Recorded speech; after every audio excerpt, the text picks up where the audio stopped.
It's time for Around the Ozarks News, brought to you by the Springfield-Greene County Park Board, Blue Current, and Thompson Sales. Here are your hosts, Ethan and Sarah Foreheads.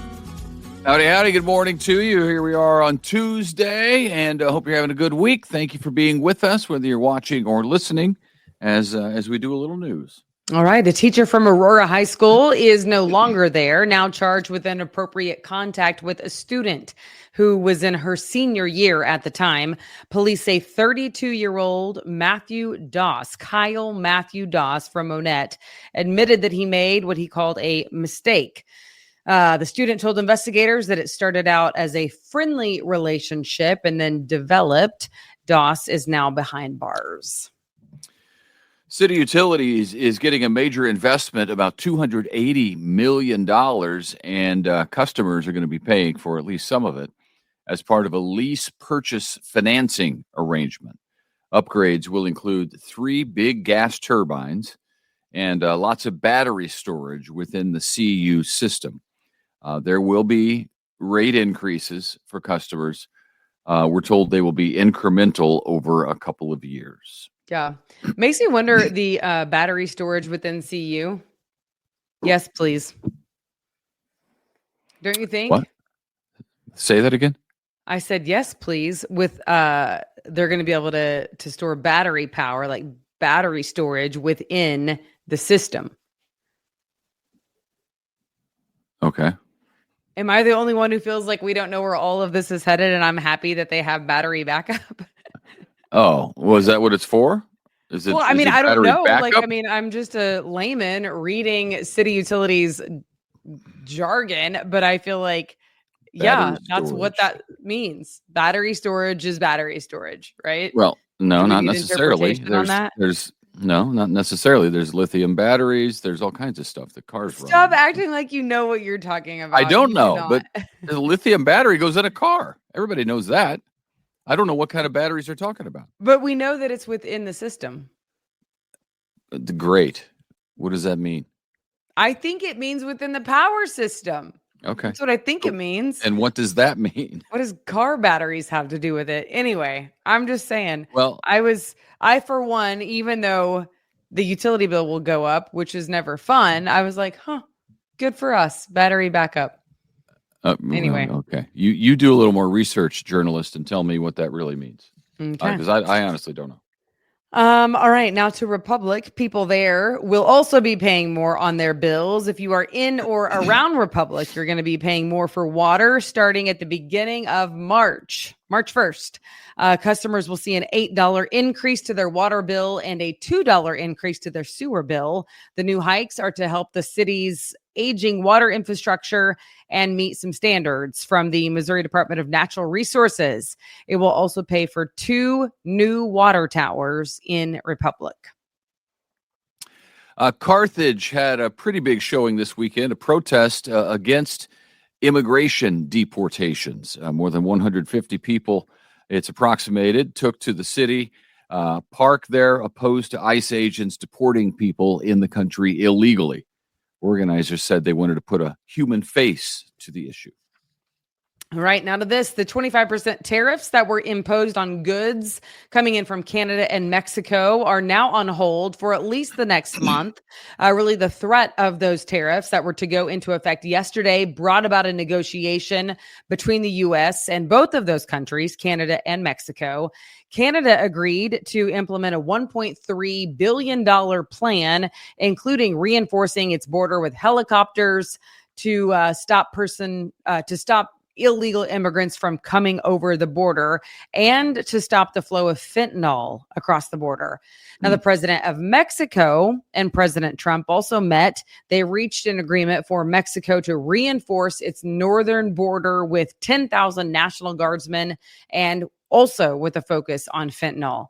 The U.S. in turn is supposed to work better to prevent the trafficking of high-powered weapons going into Mexico. Tariffs are still set to go into effect today against China. It's all very interesting. It's like it's a whirlwind speed, isn't it? Every day, it's like a million things happening.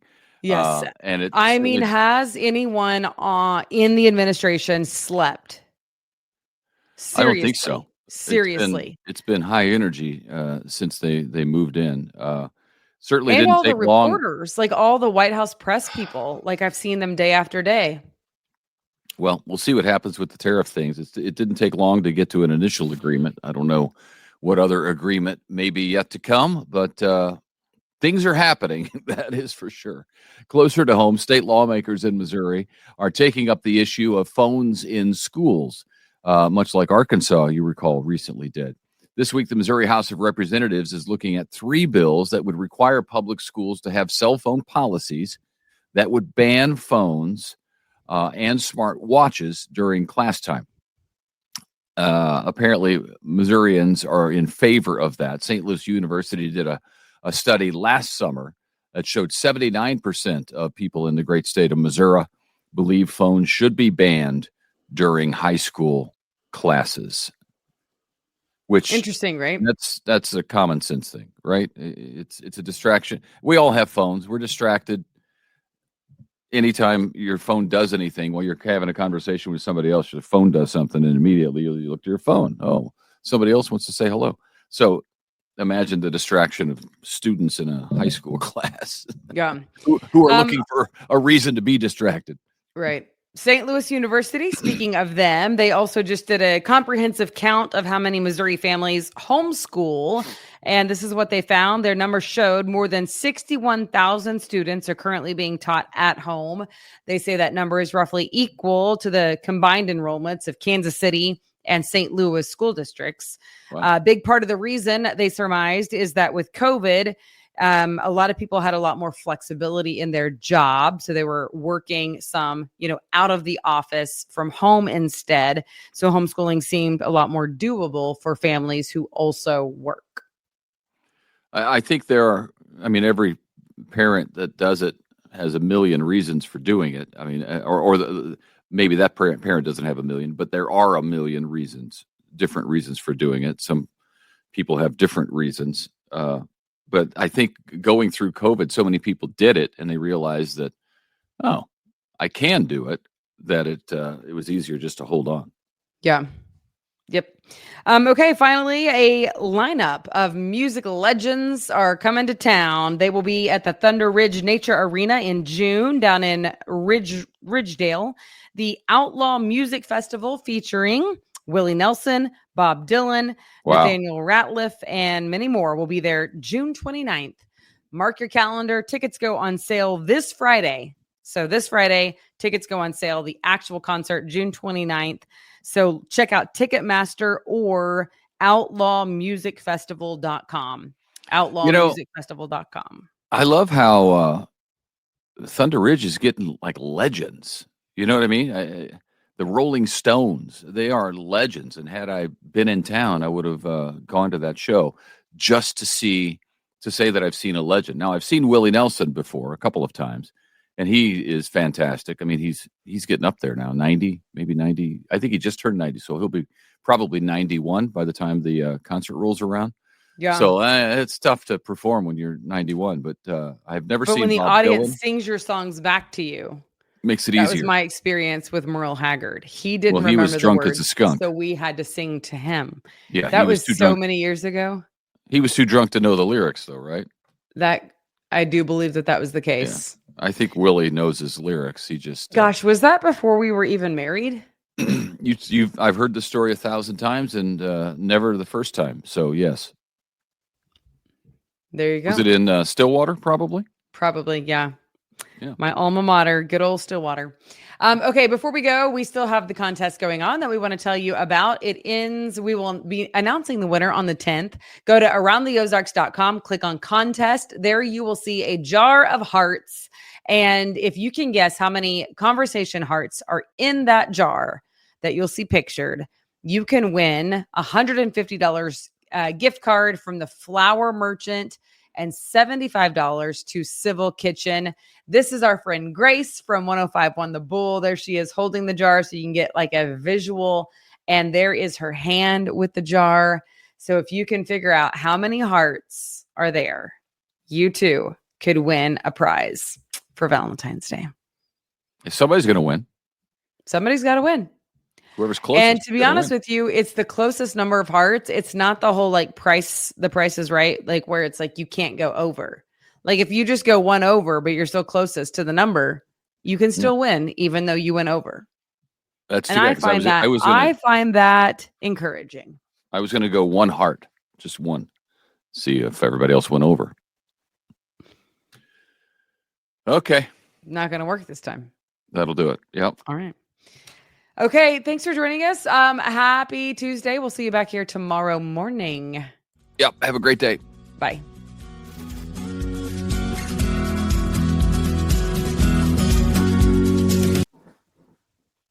It's time for Around the Ozarks Wake Up Weather, sponsored by John's Heating and Air, Command Family Medicine, and Taylor Grubaugh Chevrolet. Here's your host, meteorologist Abby Dyer. Good morning, everyone. Welcome to your Tuesday. It's February 4th. Thanks for listening to Around the Ozarks Wake Up Weather this morning. Morning temperatures are in the 40s again. Unfortunately, it's not going to be as nice as it was yesterday. However, the weather has changed for us. And this morning, we are waking up to a stalled front across the Ozarks. It's just kind of draped across our counties. And it means a huge range in temperatures today. Some of you still warming to the 60s, others only warming to the 40s.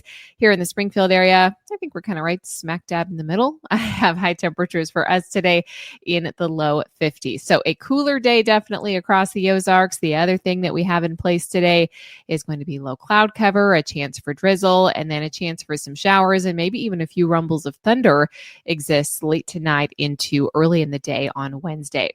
This stalled frontal boundary means temperatures range greatly. If you're listening from up in central Missouri, high temperatures likely staying in the low 40s. In northern Arkansas and extreme southern Missouri, temperatures likely making it to the 60s. It all depends where you're at in relation to that frontal boundary. It's actually going to move again today, back up to the north. So temperatures look mild once again for most of the area on Wednesday. We are talking about a cooler pattern, though, as we head into the second half of the work week. So today will get us used to that. I do expect that it won't be as sunny as a day today. We may have some partial sun out this morning. Enjoy it while you can. We will see the cloud cover work its way back in, and periods of drizzle are possible today as some of those low clouds settle into the Ozarks. Drizzle in the forecast, and that leads way to some light rain showers as we head closer to the evening hours. Scattered showers and a few thunderstorms are possible through tomorrow night. There could also be some patchy fog from time to time. Visibility overnight tonight and early tomorrow may affect the commute, so look out for that on drive time. That's something that we're not dealing with today, which is nice. High temperature today in Springfield, I have 51 for the forecast. Again, in northern Arkansas, you should make it to the 60s. In our northern counties, I expect high temperatures will stay in the 40s. I have a drizzle with chance for thunderstorms in the forecast most of the day on Wednesday, but temperatures warm up again tomorrow. And I think a lot of the area is back into the 70s in the forecast on Wednesday. We may even hit some more record high temperatures tomorrow once again. By Thursday, we're talking about lingering rain showers in the early morning hours, then decreasing clouds. Numbers cold on Friday morning. We're back below the freezing point with 20s to start, and then it will be cooler for Friday with highs back into the low 50s, but we should at least have some partial sunshine, so temperatures look near normal for us again by Friday. Around the country, what's making headlines? Well, it's still that heavy snowfall for parts of the Cascades and the northern Rockies. Much cooler temperatures for folks along the northern tier of the country as well. We've also got some flooding concerns still happening for Northern California as that atmospheric river brings heavy rainfall to the west coast. We've also got accumulating snowfall for the Northeast as some snow comes off the Great Lakes. They are looking at yet another round of some winter weather. So in comparison, our weather is not quite as exciting, but we've got that frontal boundary making for a big range in temperatures. And that's really the headline for us across our region today. All right, it's time for the Around the Ozarks Wake Up Weather Brain Twister trivia question for the day. And the question that I left you with yesterday, which European city is home to the Winter Palace? Have you heard of the Winter Palace? Do you think it is A, in Paris, B, in Stockholm, C, in Prague, or D, St. Petersburg?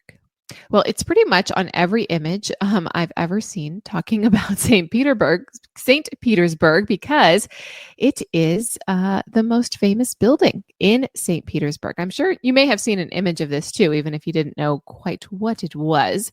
It is not only physically dominating the Palace Square in St. Petersburg on the south embankment of the Neva River, but it also plays a central political, symbolic, and cultural role in the 3-century history of the city. So congrats if D, St. Petersburg, was your answer. All right, here's a question that I'll leave you with for tomorrow. Legend has it that Punxsutawney Phil is immortal. What is the average lifespan of a groundhog? A typical groundhog, not Punxsutawney himself. Do you think it is A, 4 years, B, 7 years, C, 10 years, or D, 15 years? How long do you think an average groundhog lives? Let me know your thoughts. You can do that at aroundtheozarks.com. Thanks so much to our sponsors, John's Heating and Air, Command Family Medicine, and Taylor Grubaugh Chevrolet. I sure appreciate you listening this morning, and I hope that you have an enjoyable day. Jackets are definitely necessary, especially north of the Springfield area. We're looking at a high temp of 51 here in town.